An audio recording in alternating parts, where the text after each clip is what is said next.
Por favor, y note que ustedes para esta segunda hora tienen 2 hojas. Hay 2 hojas, por favor, cada uno. ¿Quién conoce al hermano Marcos? Que no está aquí hoy día. Ahorita, todavía no lo creo. Sí, tiene su hijita se ha hecho operar en el hospital. Ok, por favor, ¿le pueden llevar las hojas de hoy? Por favor, les lleven las hojas de hoy. Y dale una ahí, de ahí, por favor. Y si conoce a alguien más, por favor, que no ha llegado hoy día, voy a apartar de los hermanos Benis, que no están aquí hoy. Okay, muy bien. Muy bien. Ahora, quiero que usted note algo.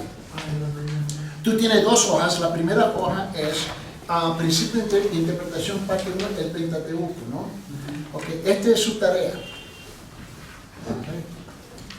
Esto lo va a llevar contigo, es su tarea para esto. Esto es trasfondo, información, que es importante. Okay. Ahora, el segundo, el que dice el parte 1 del Pentateuco, okay. Ese es su tarea, eso lo va a leer en casa, okay. Lo va a estudiar. El segundo es Génesis, parte 1, ese es donde vamos a comenzar hoy día. Okay. Okay. Porque yo te tengo que dar información de trasfondo fundamental que muchas veces la gente no encuentra aburrido, pero pierden lo que necesitan. Quiero que comience con esta primera parte hoy día y le quiero llamar su atención, por favor, en la pizarra, por favor, porque tengo una declaración aquí que quiero compartir con ustedes aquí. Uno de los problemas que fallamos, si tú no entiendes el libro de Génesis, vas a malinterpretar todo el Antiguo Testamento. Si no entiendes el libro de Mateo, vas a malinterpretar todo el Nuevo Testamento. Los 2 libros son históricos, ¿no? Pero establece los cimientos para ese libro. Génesis para el Antiguo Testamento, Mateo para el Nuevo Testamento, porque es la transición, Mateo, ¿no? Quiero llamar su atención aquí sobre Génesis.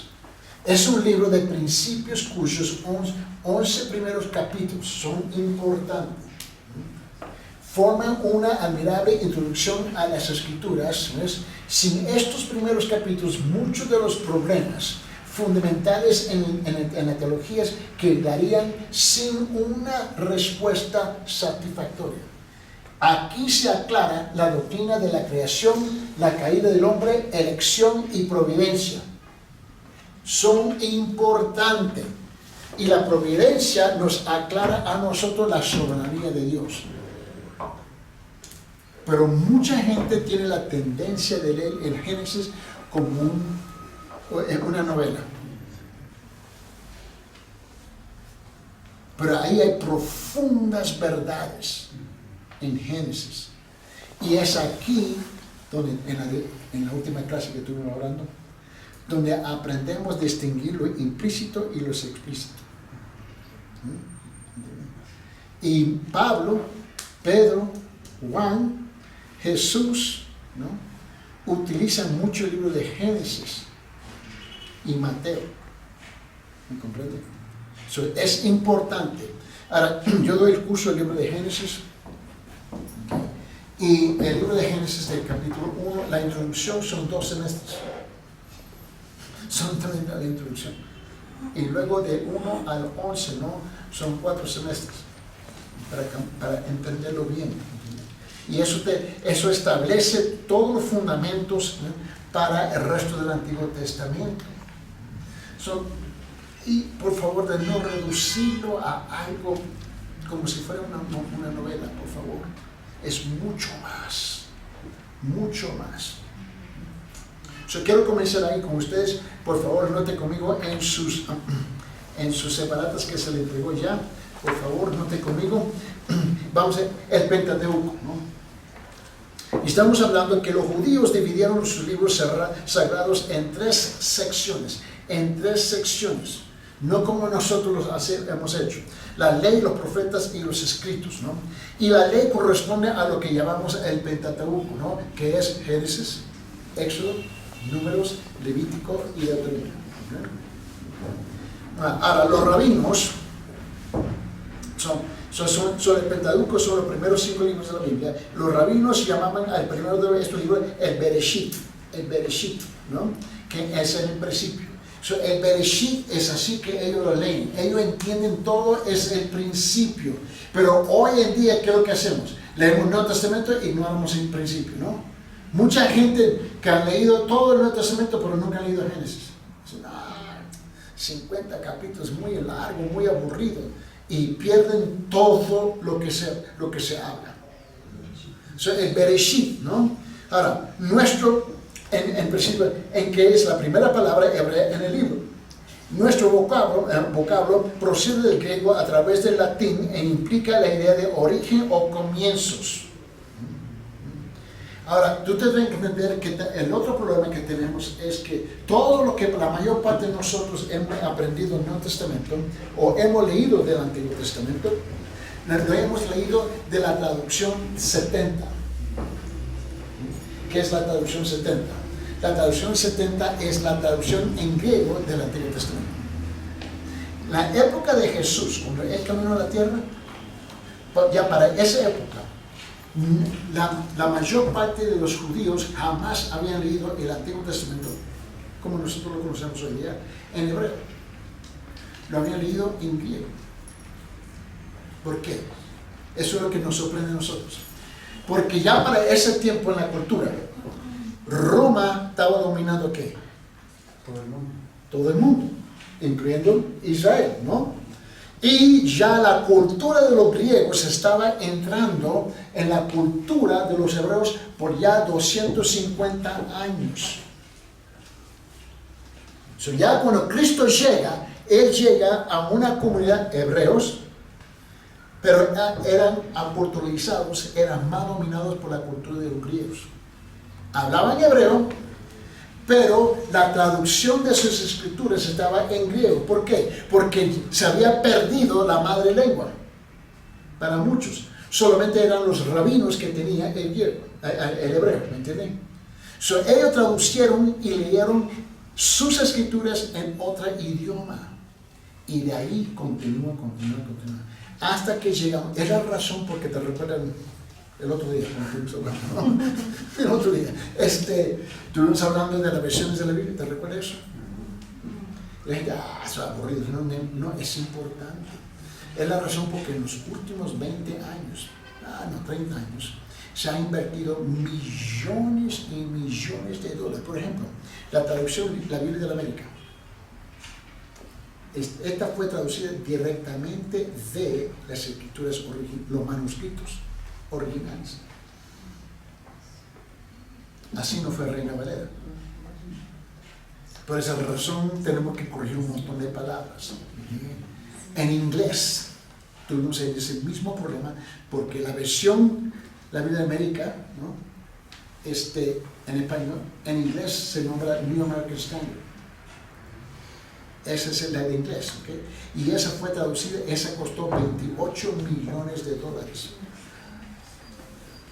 Y pasó por un proceso de 20 años antes que fue publicada y entregada al público. Porque tuvo que pasar por todos los seminarios del mundo, todos los grandes teólogos, igual en español. Esta tomó 23 años. Ahora los conceptos están cambiando. ¿Por qué? ¿Porque es algo moderno? No, es que tuvieron que regresar a los idiomas originales. Ahora, digo todo esto con esta razón. El problema es igual con Génesis. Hemos leído un montón de cosas y no le hemos captado. Cristo tuvo que corregir un montón de cosas en su día a su pueblo. El problema es que la iglesia, la única herramienta que tenía eran los rollos, ¿no? Pero que estaban traducidos al griego. Cuando llegamos al año 1948, ¿te recuerdas que estuvimos hablando de Qumran, ¿no? el mar muerto, los rollos del mar muerto? Es cuando comenzaron a hacer las comparaciones. Y ahora tenemos una Biblia más clara en nuestras manos, ¿no? Ahora, Reina Valera ha sido revisada varias versiones ya para hacer esas correcciones. Pero costó millones de dólares y la gente de Latinoamérica lo quiere gratis. En los Estados Unidos, por ejemplo, cuando nosotros compramos una Biblia, quizás tú no sabes, nosotros pagamos 25% más por una Biblia. ¿Por qué? Porque estamos con la palabra subsidiando Latinoamérica. Tú no pagas lo que tú debes pagar, porque nosotros al norte hemos pagado el precio por ustedes. ¿Me comprende? Y luego tienen las agallas y le van a hacer copias. ¿Me comprende? Tú tienes que entender eso. Comparto esto con ustedes porque en la versión 70 no se había conocido el Génesis como el comienzo, el principio, el Bereshit. Fue el primer libro de Moisés. Y esto es importante entender cuando nosotros nos acercamos a las Escrituras. Génesis es un libro de principios cuyos 11 primeros capítulos forman una admirable introducción a las Escrituras. Sin estos primeros capítulos, muchos de los problemas fundamentales en la teología quedarían sin una respuesta satisfactoria. Las doctrinas de la creación, la caída del hombre, elección, providencia, aparecen aquí en una forma clara. Si el intérprete pudiese descifrar en su totalidad la teología de Génesis, sacaría a la luz la mayoría de las grandes doctrinas de la Biblia que se encuentran en Génesis. Es también interesante notar que este libro solo cubre un periodo más extenso que todos los restos de la Biblia. El libro, por su arreglo, parece haber sido objeto de un cuidadoso diseño. La clave de la estructura es la palabra hebrea el Toledoth. ¿Okay? El Toledoth significa generaciones, ¿no? Palabra usada para introducir cada sección histórica. A las 10 Toledo le precede un magnífico pasaje introductorio. Génesis 1 hasta Génesis capítulo 2, versículo 3. Note bien, esa es la introducción. Ahora, las 10 divisiones del libro de Génesis, los primeros capítulos, ¿no? Es esto. Aquí es como tú puedes dividir el libro de Génesis, ¿no? Note bien. Cuando hablamos de Génesis capítulo 1, versículo 4 hasta Génesis capítulo 4, versículo 26, es de Adán. De Génesis capítulo 5, versículo 1 hasta Génesis capítulo 6, 8, habla de Noé. De Génesis capítulo 6, versículo 9 hasta Génesis capítulo 9, versículo 29, es de los hijos de Noé. De Génesis capítulo 10, versículo 1 hasta Génesis capítulo 11, versículo 1, es de Sem. De Génesis capítulo 11, versículo 10 a 26, es de Taré. Génesis capítulo 11 a 27 hasta Génesis capítulo 25, 11 es de Ismael. Y luego de Génesis capítulo 25 a 12 hasta el 18 es de Isaac. Génesis capítulo 25, 19 hasta 35, 29 es de Esaú. Génesis 36, 1 hasta Génesis capítulo 37, versículo 1 es de Jacob. Y luego 37, versículo 2 hasta Génesis capítulo 5, el último. Tú puedes ver que aquí hay las divisiones de la Biblia. Dentro de esas divisiones hay doctrina, hay principios que nunca desaparecen del Antiguo hasta el Nuevo. Se encuentran en el Nuevo Testamento. Por esa razón, tú y yo necesitamos una dieta del Antiguo Testamento y el Nuevo Testamento, por favor. Una de las cosas que tú debes buscar, ¿ves? A aquellos que están enseñando en la iglesia, es darle una dieta sólida a su gente del Antiguo Testamento y luego el Nuevo Testamento, ¿no? Y aquellos que asisten debajo del ministerio de Pastor Joe, ya saben que ahorita él está en el Nuevo Testamento, el libro de Juan. Pero ¿dónde estaba él antes? ¿Se recuerda? Los Salmos. En los Salmos, Antiguo Testamento, ¿me entiendes? Cuando él termina con Juan, él ahora va a regresar al Antiguo Testamento. No sé qué libro no le basta, ¿me entiende? Es darle una dieta sólida, y lo que está haciendo en ese proceso es él está enseñando los principios, lo explícito, ¿no? Y ayudándonos ¿con qué? A definir lo implícito también. Eso es importante. Se nota que el libro de Génesis no es un texto que narre la historia de la humanidad. Su interés se limita más bien a descubrir aquellos acontecimientos que tienen que ver con una forma directa con el plan selectivo de Dios en su obra redentora. La gente dice, es que el Antiguo Testamento es difícil de entender. No. Ahora entra lo que dice el hermano Héctor, que es que el Espíritu Santo. Yo no sé cómo la mayor parte de la gente solamente abre la Biblia para leer. Mi costumbre es, Señor, me acerco como un hombre ciego, abre mis ojos. Necesito la iluminación del Espíritu Santo, ayúdame a comprender lo que estoy leyendo. Nunca usted ha leído un pasaje varias veces y de repente, la quinta vez, nunca había visto esa verdad. ¿No? Porque es un libro eterno. Ahora tú crees que ya tú conoces todo ese versículo y de repente, ¿qué decide esa palabra? Algo te agarra, porque ese es el Espíritu. Un error de muchos de nosotros es no orar y buscar el Espíritu y la dirección del Espíritu en la lectura. Necesitamos el Espíritu, ¿no? So, note bien, empieza considerando a toda la humanidad en los primeros capítulos y termina con una detallada, ¿no?, descripción de la familia hebrea en los pasajes finales. El libro no pretende ser la última palabra en las cuestiones científicas. Guarda absoluto silencio sobre el método de creación. Y ahí es donde entramos en muchos argumentos, ¿no? Había dos, ¿cómo se llama?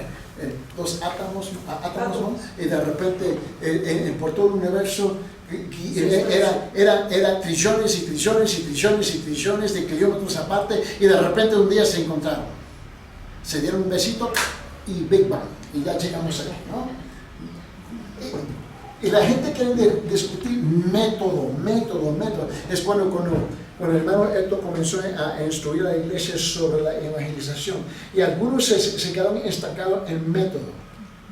Mira, los métodos cambian, pero el mensaje es igual, el contenido no cambia. Pero en esta época moderna que nosotros estamos viviendo, postmoderna ahora, queremos discutir métodos. Como yo tenía ese proceso científico de cómo es medir la edad de algo que tiene 6 millones de años de edad. No me recuerdo el nombre de eso. Y dije, y muéstrame el instrumento que existía 6 millones de años atrás. Por favor. Soy viejo, por favor, pues no soy tonto. Nací de noche, pues no fue de noche. Por favor. Tú tienes que entender que muchos jóvenes, especialmente aquellos que están asistiendo a la universidad, les gusta discutir método de creación, ¿no? Dejando que la ciencia prosiga su investigación de ese misterio. Más bien, insiste en la fuente o origen de la creación. Dios, en su propósito, una humanidad que ande por sus caminos y le sirva. Génesis es un libro de principios religiosos, escrito mucho antes que las modernas investigaciones científicas, y no llamando a tomar el lugar de estas, usa un lenguaje y la expresión común de su época.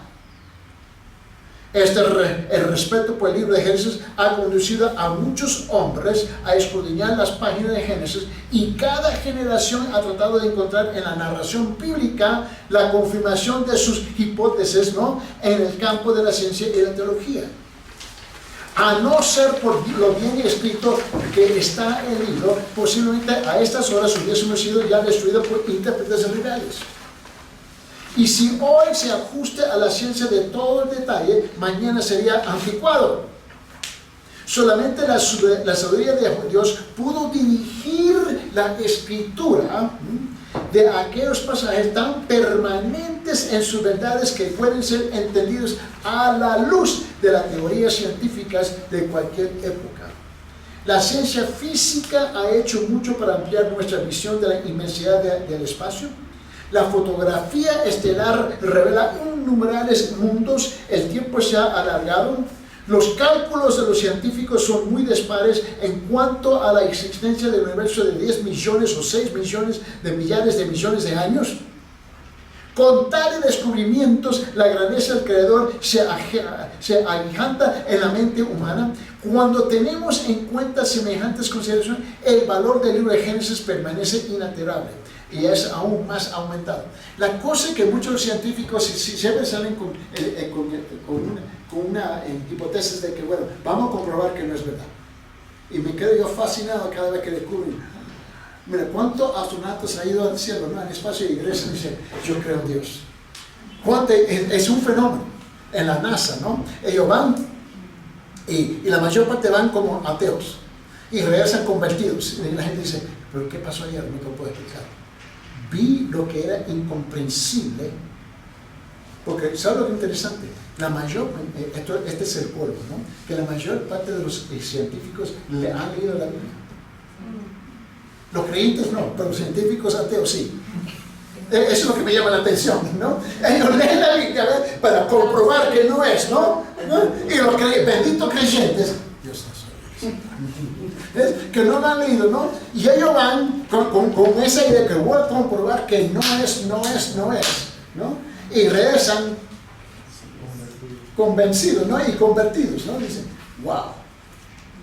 A ver, porque dice, algo me pasó. Y cuando lo están entrevistando, mandan psicólogos para hablar con ellos. Y dice, ¿pero qué pasó? No te lo puedo explicar. Pero yo sé que todo lo que yo fui, cuando me monté, me senté y me mandaron, yo estaba convencido con yo rezo. ¿Por qué? Y todos usan un lenguaje muy similar. Tuvieron una experiencia, una iluminación en términos científicos, ¿no? Y cuando siguen preguntando, algo pasó en mi alma, en mi espíritu, no sé, ¿ven? Y el espíritu, el Dios lo esperó allá. Los esperó, ok papito, ven, te voy a mostrar algo. Y ellos han visto cosas que, y dice, pero Génesis dice así, yo era un lenguaje, ¿no? De muchas flores, como si fuera una novela, y ahora entiendo lo que está diciendo. So, Génesis es un libro y más importante hoy para aquellos que están involucrados en la palabra, ¿cómo se dice la palabra? Arqueología. La mayor parte de ellos regresan convertidos. Imagínense eso. Están excavando tierra, y luego, wow. Lo que el libro de Génesis, ahí está. 6,000 años después, ahí está. Y comienzan. Es como Israel. Si tú tomas Jerusalén tiene 7 etapas. Es interesante. En la arqueología ellos se asustan. Y entonces, porque la costumbre de los romanos y de los egipcios era cuando iban a destruir la ciudad, ellos literalmente lo dejaban quemado hasta de, y luego ellos construían encima. Hoy llamamos la maquinaria, ellos vienen a excavar, sacar todo, ¿no? No, ellos construían encima y han descubierto generaciones y han encontrado templos completos. Imagínense, de 15, 20 metros de altura, todavía intacto, porque es que ellos pusieron encima todo eso. Y la mayor parte es Génesis. Y se quedan asombrados. Es Génesis. En la arqueología, ellos se asustan. ¿Cuánto ellos? Tú sabes la hermana Frida. Ella va sacando un título en eso, ¿no? Y ella me preguntó a mí si yo tenía, yo tengo la revista de Ecología, ¿no? Internacional, y lo recibo cada 3 días.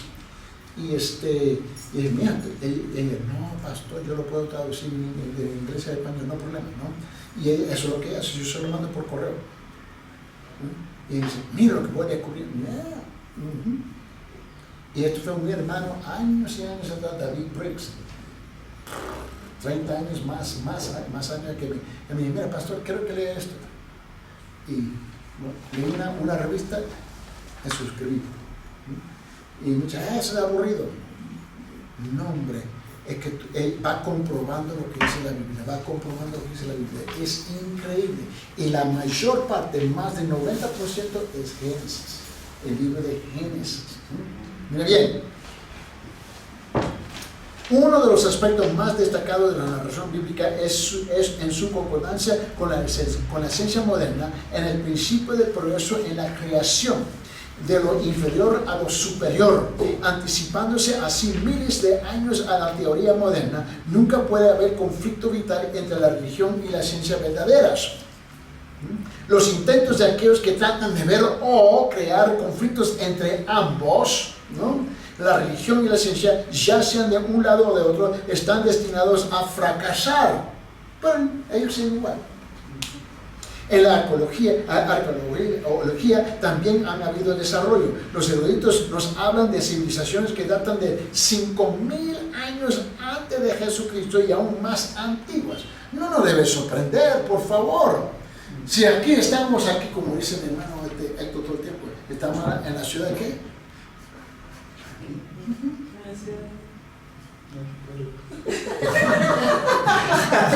No se refiere a todas las mentiras. Te voy a ayudar. Me dijiste que Imperial. Ah, sí, Ok. Estamos hablando de la audiencia, tú sabes. Y la cosa es, pero mira, ¿dónde estamos en Cusco? ¿Cuántos años? Hola, cusqueños, hola, ayúdame, peruanos. Miles de años, ¿sí o no? Mínimo 3.000 años. 1.000 años antes de Jesucristo. ¿Por qué estamos sorprendidos? La Biblia no niega eso, más bien lo confirma. Mira Egipto, mira Norte África. La mayor parte, tú no sabes que en la mayor parte de Norte África es donde se estableció todas las doctrinas de la Biblia. ¿O no se ven eso? Los padres que se nombran en la teología, los padres africanos, ¿no? Dicen, ¿quiénes son los padres africanos? San Agustín. Si no sabes dónde eres africano, si no lo sabes. ¿Bien? Y en la parte norte, ellos establecieron todas las doctrinas que tenemos o que enseñamos hoy día. Y la gente se hace, ¿cómo? Sí, ¿algo bueno sale de África? Hicieron la misma cosa, la pregunta, ¿algo bueno sale de Belén? ¿Me comprende? Y las ciencias han comprobado esto miles de veces. Note bien. Dice, la maravillosa semejanza entre el relato de hebreo o bíblico, ¿no?, del principio de la raza humana y el punto de vista asirio o babilónico puede ser ahora trazado. ¿Cómo se explica esta semejanza? Bueno, aquí tenemos 4 puntos. Número 1, algunos creen que es una coincidencia casual o un desarrollo espontáneo. Ningún estudiante sensato puede admitir esta explicación. 2, el relato babilónico puede haber sido extraído del relato hebreo, pero el relato babilónico es demasiado antiguo para tener semejante origen. A mí me fascina la gente, ¿no? Es que es muy antiguo para creerlo. A ver, pero tú me estás diciendo que tienes un descubrimiento de 100 millones de años atrás. Ayúdame con el concepto. 3. El relato hebreo pudo haber sido derivado del babilónico. Muchos críticos sostienen esta opinión y es posible que encierre algo de verdad. Abraham debió haber aprendido mucho de la civilización babilónica. ¿Por qué no deben? ¿Acaso no fue que Dios le dijo a Abraham, vete allá? Salió de la tierra de los caldeos, llegó a la frontera con Siria y le dijo, no, ¿sabe qué? De una izquierda, vete al sur. Se llegó a dar al sur y cuando llegue mata a todo el mundo. ¿Cómo? Lo mandó. ¿De dónde salió esa civilización? Estaban ahí por más de 2.000 y pico de años, según los archivos. No nos debe sorprender a nosotros. 4. El relato hebreo y el babilónico pueden haber sido derivados de un mismo original, escrito o transmitido por tradición oral.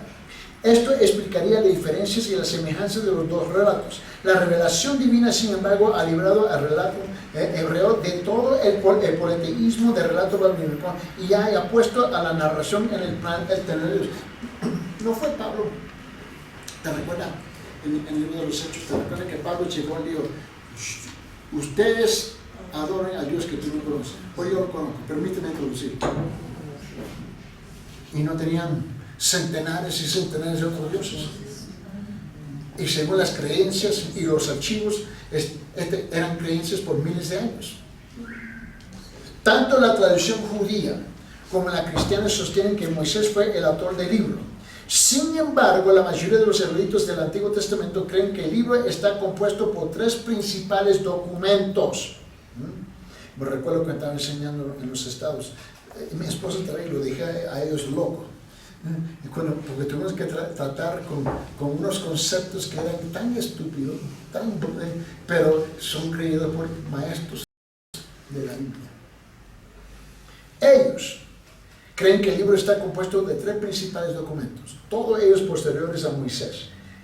Jehová es Elohim, en los siglos 9 y 8 antes de Jesucristo, y sacerdotal sobre el año 500 antes de Jesucristo.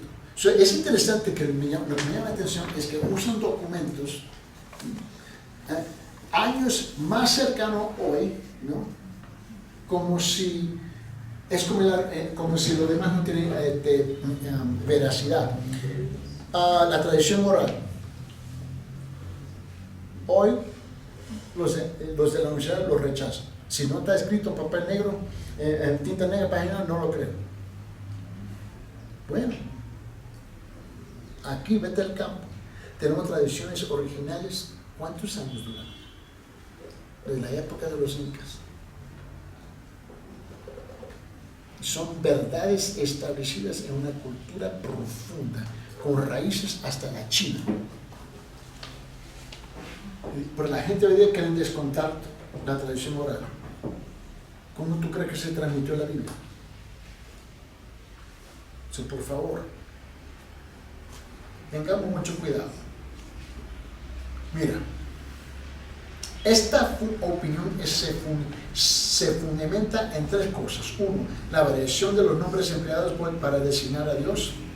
2, una diferencia de estilo, teología y conceptos. Y 3, narraciones dobles del mismo acontecimiento. Mira, en la época de Abraham, y cuando llegamos después de Abraham hasta David, y cuando llegamos a Saúl y los profetas, y lo que nosotros conocemos como los profetas menores, hasta Malaquías, Dios tenía, según todas las culturas que rodean lo que nosotros conocemos como Israel, había más de 100 nombres para Jehová Dios.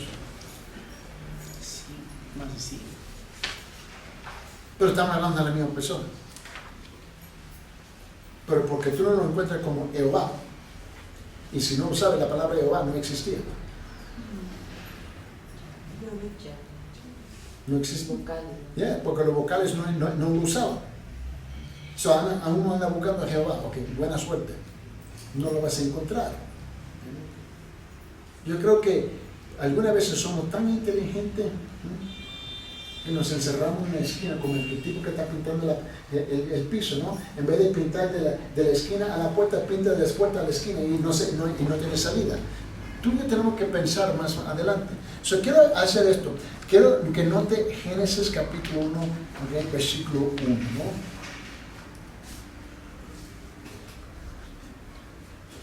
En el principio creó Dios los cielos y la tierra. Note conmigo. El principio en hebreo no tiene artículo. Dios en hebreo es Elohim. Es un sustantivo en plural. Esto no implica politeísmo, sino que es un ejemplo de la costumbre hebrea de pluralizar un nombre para indicar excelencia o trascendencia. Nótese cómo este nombre aparece a través del capítulo 1. Creó. Es una palabra usada solamente como una actividad de Dios, nunca como algo que el hombre hace. Ahora, nosotros tenemos la tendencia hoy día a decir, hermana Ninoska es muy creativa. ¿No? No así hablamos, ¿no? La hermana Ninoska es creativa. El hermano es muy creativo. Sabemos que el hermano Héctor es muy creativo. Eso sí lo sabemos, ¿no? Pero porque es la forma como nosotros hablamos. Pero esa palabra de ser que una persona es creativo o creativo, nunca en hebreo se usaba en referencia a un ser humano. Nunca. Ahora, lo que tú y yo nunca hemos creado nada. Pero hemos inventado. Ahora, tú tienes que entender, creer algo e inventar algo son dos conceptos muy distintos. Crear, ¿no? De crear algo, ¿no? Y usted es el creador, ¿no? Tú estás creando de la nada, literalmente de la nada, de nada. El que inventa de un material que ha sido ya creado, ¿comprende? So, cuando la gente dice, yo no creo en Dios, ¿de qué están hablando? Son Hebreos, y el libro de Hebreos, que es bien claro, en el Nuevo Testamento, aclara un montón de cosas para nosotros en Génesis. Creo es una palabra usada solamente como una actividad de Dios, nunca como algo que lograse. Puede ser, por lo tanto, tener el significado de hacer sin el uso de materiales preexistentes. Ahora, mira lo que dice Génesis 1:2. Y la tierra estaba sin orden y vacía, y las tinieblas, ¿no? Y dice, y las tinieblas cubrían la superficie del abismo, y el Espíritu de Dios se movía sobre la superficie de las aguas. Mira, no tiene lugar un catástrofe de una nueva creación entre los versículos 1 y 2, algunos sostienen. Ahora, hay una teoría que dice que entre Génesis capítulo 1, versículo 1 y Génesis capítulo 1, versículo 2, hubo una explosión, algo sucedió, y hay por lo menos, si me recuerdo, 63 teorías. De algo pasó entre versículo 1 y versículo 2. ¿Okay? El problema es que la Biblia no dice eso. Otra vez, el argumento es método. ¿Cómo sucede? Dios no nos aclara. Dios no nos dice. La Biblia no nos dice a nosotros cómo Él hizo lo que hizo. Simplemente lo declara como un ¿qué? Un hecho. Pero nosotros no estamos satisfechos con el hecho. ¿No? Es como el niño, ¿verdad? Tú le dices a tu niño, haz esto. ¿Por qué? ¿Por qué? ¿Cómo? Hazlo. En mi casa eso nunca tuve un problema con eso. Mi papá, mira, yo nunca conocí la mano de Jehová Dios, pero conocí la mano de mi papá. ¿Me entiendes? Mira bien, mira. Ellos quieren crear algo entre el versículo 1 y 2. Mira, el versículo 1 sirve de introducción ¿a qué? A todo el relato de la creación. El versículo 2 y siguientes muestran cómo fue hecha. La tierra sobre la que ahora vivimos es la primera que Dios creó. La gente habla que hubo otra tierra. Ok. Apocalipsis capítulo 21 dice esto. Dice, y vi el cielo nuevo y una tierra nueva, porque el primer cielo y la primera tierra pasaron y el mar ya no existe. Hay teólogos que dicen, mira, ellos dicen, bueno, como Apocalipsis capítulo 21 versículo dice así, eso quiere decir que posiblemente hubo otra tierra. Ahora, eso es un ejemplo de tomar, ¿no? Y darle al revés a lo implícito, a lo explícito, a lo implícito. Es un momentito. Mira, Génesis 1:5 dijo, y llamó Dios a la luz día, y las tinieblas llamó noche, y fue la tarde y fue la mañana, un día. Ahora, ¿cómo lo hizo? Yo no sé, Él lo llamó. Él lo declaró y se hizo. La palabra para día en hebreo es la palabra yom, ¿no? Y no es necesariamente un periodo de 24 horas. A menudo se usa para expresar periodos más largos. Compararse la frase profética en aquel día. El sol, que es el que determina nuestro día de 24 horas, no fue creado sino hasta el cuarto día. Mira bien, en Génesis 1:16, y hizo Dios las dos grandes lumbreras, ¿no? En hebreo, ¿no? Y la lumbrera mayor para el dominio del día y la lumbrera menor para el dominio de la noche. Hizo también estrellas. Lo hizo. ¿Cómo? Lo habló. Lo profetizó en existencia. En Génesis 1:26 dice, y dijo Dios, hagamos al hombre a nuestra imagen, conforme a nuestra semejanza, y ejerce dominio sobre los peces del mar, sobre las aves del cielo, sobre los ganados, sobre toda tierra y sobre todo reptil que se arrastra sobre la tierra. Con todo respeto, no fue una pastilla, un laboratorio. Él dijo, hagamos, y lo hizo. Ahora la gente que dice, ¿qué significa hagamos? ¿Cómo lo hizo? ¿Qué químico se puso? Él declara, este es el fundamento de ¿qué? De nuestra fe de creer que Él lo dijo, y lo hizo. Hagamos al hombre no es una frase probando la doctrina de la Trinidad del Antiguo Testamento, pero sí indica que la idea está compuesta de más de una persona. Génesis capítulo 1, versículo 27 dice, creó pues Dios al hombre, imagen suya, a imagen de Dios. Lo creó varón y hembra, los creó. El hombre, mira, el hombre masculino no es superior a la mujer, con todo respeto, y la mujer no es inferior al hombre. Somos distintas funciones, pero decir que somos uno es inferior, otro es superior, eso es ridículo, porque no lo encontramos en la Biblia. La imagen de Dios aquí en versículo 27 significa naturaleza espiritual, aquello que hay en el hombre que le hace diferente a los animales. Por favor, nosotros no somos como las vacas y el ganado, por favor. Génesis 1:28 dice, y lo bendijo y Dios le dijo, sé que, ¿y qué? Ok, a ustedes cásense.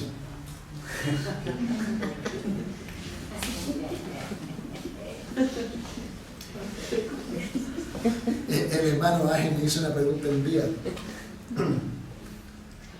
Si el casar era,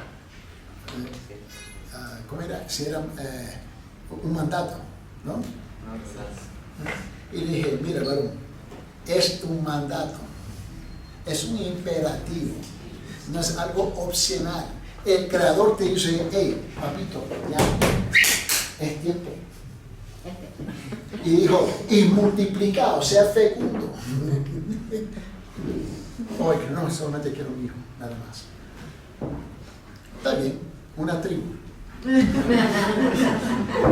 Él dijo, sé fecundos, multiplicados, tráigale gozo a la abuela.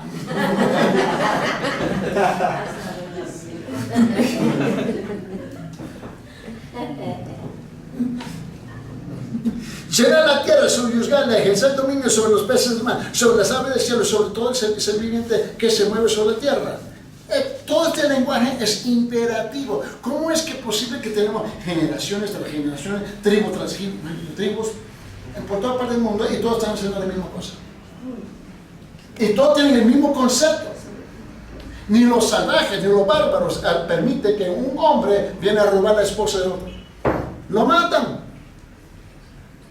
A mí no importa en qué parte del mundo tú te encuentras, porque hay algo establecido aquí. Mira lo que dice versículo 28, fructificar y multiplicar, ¿no? En la versión Reina Valera. La relación sexual no fue el pecado en el jardín de Edén, por favor.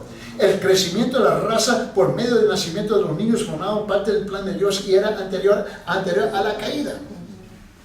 Mira lo que dice el versículo 29, Génesis 1:29. Y dijo Dios, he aquí que os he dado toda planta de semilla, que da semilla, sobre toda la tierra, y todo algo que hay fruto y que da semilla, os serán para comer. Dice, ¿y quién inventó la semilla? Dios. ¿Cómo lo hizo? No tengo la menor idea. Pero yo sé que funciona. Dios quería que todos los hombres y animales fuesen ¿qué? Pero luego, ¿qué pasó? Démosle gracias. Mira, yo le doy gracias por todo lo que está en la Biblia. Yo sé que una cosa es que a mí me encanta el bistec encebollado. Mira bien, Génesis capítulo 2, versículo 4, ¿no? Yo he visto a Ángel comer, a los dos. Mira esa lancha que ellos dicen que tienen zapatos. Él dice en Génesis 2:4, estos son los originales de los cielos y de la tierra cuando fueron creados el día del Señor Jehová, ¿no? Dios hizo la tierra y los cielos. Nótese el uso de Jehová en los pasajes siguientes ahora. El nombre de Jehová ha sido el extraño fruto de la imaginación de los eruditos. El hebreo antiguo carecía de vocales, pues la palabra constaba solamente de 4 consonantes, ¿no? I, H, Y, H, W, H, ¿no? Y ¿sabe qué? Y los hebreos no pronuncian el nombre. Vamos a hablar y continuamos lo que él hizo. Nunca he ido a una sinagoga. Es interesante. Estamos hablando de Jehová Dios, no estamos hablando, sí, de él. Yo no sé qué era él. Porque ellos lo consideran que es tan sagrado que ni se atreven a pasar los labios de un pecador. Mira. Ahora, note bien, posteriormente en la historia judía, el nombre se volvió demasiado santo para ser pronunciado por el lector, puesto que este era el nombre de Dios que había hecho un pacto con Israel. En su lugar, cuando el lector llegaba al nombre, decía Adonai. Tú sabes que los cristianos nosotros tenemos todos los nombres de Dios. Y qué bonitos son, ¿no? Qué lindos son, ¿no? Y tenemos unas ideas y la gente está convencida.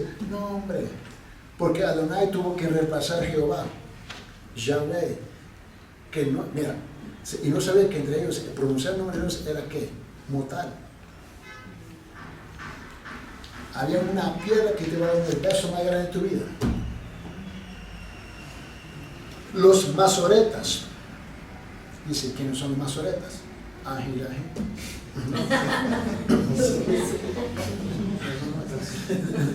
Son macizos. La cosa es que los masoretas son la gente que recolectaron de nuevo todos los fragmentos de las escrituras y ellos comenzaron a hacer la copia. Nosotros conocemos como escribas. Los masoretas fueron los que aclararon y confirmaron que las escrituras que se hallaron, que se encontraron, eran veraces. Y son importantes en la historia de la Biblia, y especialmente cuando ellos comenzaron a unir las escrituras a lo que nosotros conocemos en Génesis, ¿no? Los masoretas, cuando añadieron vocales al texto formado solamente por consonantes, insertaron las vocales de Adonai a los 4 consonantes sagrados puestos en Adonai. Era el nombre que se tenía que leer. Cuando se pronunciaron junto en términos un tanto extraños, incluso para los hebreos, Jehová. Tú vas a Israel, tú no dices Jehová, se te queda mirando. Cuando los cristianos van a Israel, quieren ser judíos, de repente se ponen, tú sabes, se ponen la ropa de los rabinos y todo, y Jehová y los judíos se llaman. ¿De qué están hablando? Obviamente es otro Dios. Es otro Dios. Hay iglesias cristianas en Israel que no pronuncian el nombre de Jehová. ¿Por respeto a qué? ¿Por qué? Porque la mayor parte de los creyentes ahora cristianos son judíos. Mira, ser escritural no quiere decir que tú le tienes que faltar respeto a la cultura. El problema es cuando somos dominados exclusivamente por la cultura. Vamos a ofender la escritura. Buscamos el balance de las cosas. La verdad de vocales que pertenecen al nombre son desconocidas, pero aparentemente la forma original de la palabra era Jehová, ¿no? Este término será usado en las secciones restantes de nuestro estudio y vamos a usar esa palabra porque es la que nosotros conocemos. ¿Entiendes? Es importante. Vamos a llegar hasta aquí porque tú sabes que la hora más sagrada ha llegado. Y el receso solamente fue para abrir brecha, para mantenerlos con una sonrisa, nada más. Y no con una cara larga, ¿no? ¿Nunca he visto un chavalito con la cara larga? Híjoles. Es difícil, muy difícil, ¿no? Preguntas antes de cerrar. Comentarios. Si quieren tirar zapatos, ahí está la mano. Ahora, en una parte del libro de Génesis habla de las lumbreras, ¿no? Habla del sol y la luna. Creo que esto también hay personas que van, por ejemplo, hay chamanes en Cusco que se agarran de esas 2 palabras que leen, ¿no? Que como está escrito en la Biblia, y dicen, pero si Dios creó el sol y la luna, son sagrados. Entonces es por ahí donde empiezan a engañar a la gente. que los incas también creyeron en el sol, en la luna, en las estrellas, entonces lo ven como que también fueran dioses sagrados, ¿no? Pero eso es realmente falso, totalmente falso. ¿Habría alguna otra explicación que se les pueda dar de una manera específica a estas personas que creen en lo que es, digamos, la madre tierra, el sol, las estrellas? ¿Escucharon lo que estaba diciendo el hermano? Mira, esto no es algo nuevo aquí, y yo he tratado con chamantas aquí también, y especialmente en la zona de Tacna. El hombre siempre ha tenido la tendencia, a ver si lo puedo poner en estos términos, de elevar las cosas de Dios sobre Dios. Ese es el problema. Y eso se ve claramente en muchas iglesias donde tenemos la tendencia de ser simbólicos. El otro día con mi hermano Héctor estuvimos hablando en el programa donde los hombres tienen la tendencia a hablar de lo simbólico. En la iglesia, por ejemplo, si tomamos en la iglesia católica romana, y yo no estoy peleando con los católicos, eso no me van a interpretar aquí, pero es que usan, toda la religión es simbólica, ¿no? Y la gente se pierde en lo simbólico. Y si ellos tienen la tendencia de elevar, y esto fue una de las cosas que Martín Lutero tuvo que pelear, que elevaron los simbólicos, la representación de Dios sobre Dios. No sé si te recuerdas, el otro año, no recuerdo, yo estaba hablando de que por años yo viajaba solo por toda parte del mundo, predicar y enseñar, ¿no? Y luego en los últimos años me llevé a mi esposa conmigo por todas partes. Pero antes yo viajaba solo y yo cargaba una foto, ¿no?, de mi esposa, ¿no? Y eso es algo simbólico, ¿no? Hasta incluso mi esposa me dice, ¿cuándo va a cambiar esa foto? No tengo por ahí. Cuando mi pollita era ¿me entiendes? Y la gente me dice, hermano, ¿tú estás casado? Sí. ¿Tú tienes una foto? Sí, ¿no? Ahora, imagínense por un momento que yo vengo a casa, ¿no? Y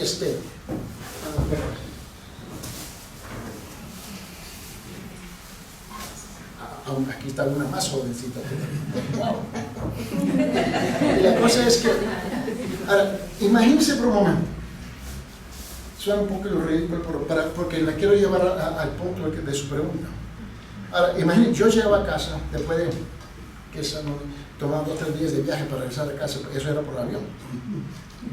Y la cosa es que yo llego a casa, ya era mi hija, te puedes imaginar esto, yo llego a casa, me voy a bañar, me voy a acostar en mi cama, y ahí está mi esposa a la par, y yo la muevo, y yo pongo su foto sobre la almohada. María, ayúdame, ¿eso va a funcionar? No, ¿verdad? Algo está mal ahí, ¿no? Y si no, saca la pistola, ¿no?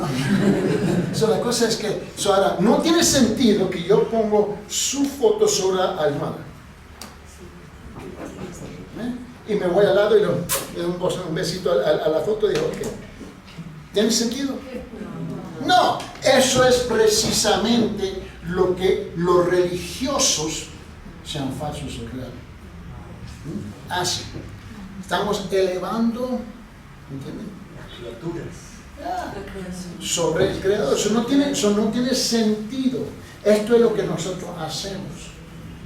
Y yo tuve que tratar a un grupo en Tacna, ¿no? Y le estaba hablando de eso.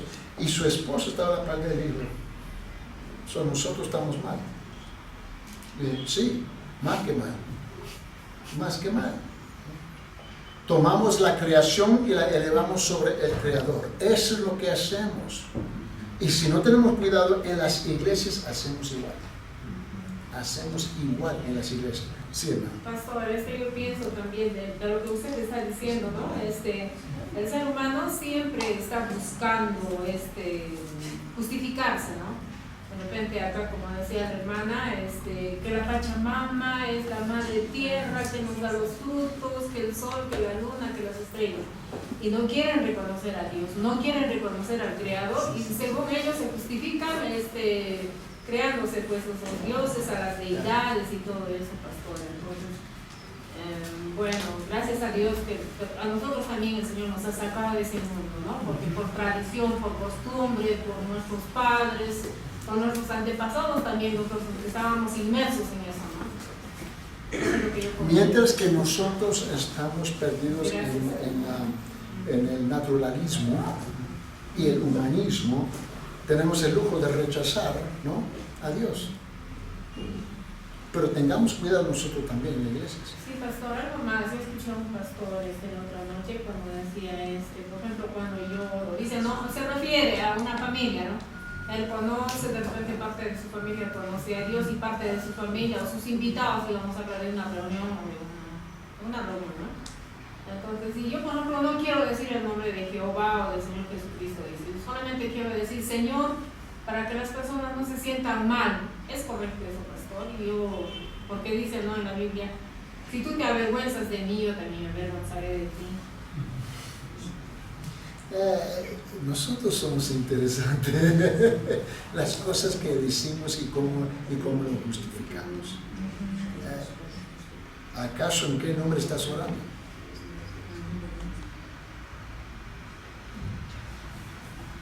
Todo el mundo conoce el nombre que yo voy a orar. ¿Okay? ¿Quiénes son todo el mundo? No tiene sentido. Nos convertimos místicos. Porque decía, para que no se sientan malas, los que no conocen de la palabra del Señor. Sumamente yo digo oro, por ejemplo, no digo Jehová, no digo Jesucristo, para que las personas que no conocen no se sientan mal. Entonces, y es un pastor, ahí yo me quedé mirando, y dije, wow. Como usted dice, ¿qué enseñanzas está dando? Invita a los dos y nos sentamos. Invita a un almuerzo, yo me siento con él. Y yo traigo mi pistola. Hermano, es más, traigo los gemelos. Okay, no problema, ahí le machucamos. No, vamos a terminar. ¿Okay? Señor Padre, gracias una vez más por un día en cuanto nos ha permitido estar en la presencia de la enseñanza de tu palabra, Señor, para iluminar nuestras almas, nuestro espíritu y nuestro intelecto, pero sobre todo, Señor, para asemejarnos y acercarnos más y más a la presencia suya. Y ahora, Señor, que nos despedimos de la presencia de uno del otro, Señor, ayúdanos siempre a mantenernos en la presencia suya. En el nombre de Jesucristo. Amén. Dios te guarde y Dios te cuide. Amén.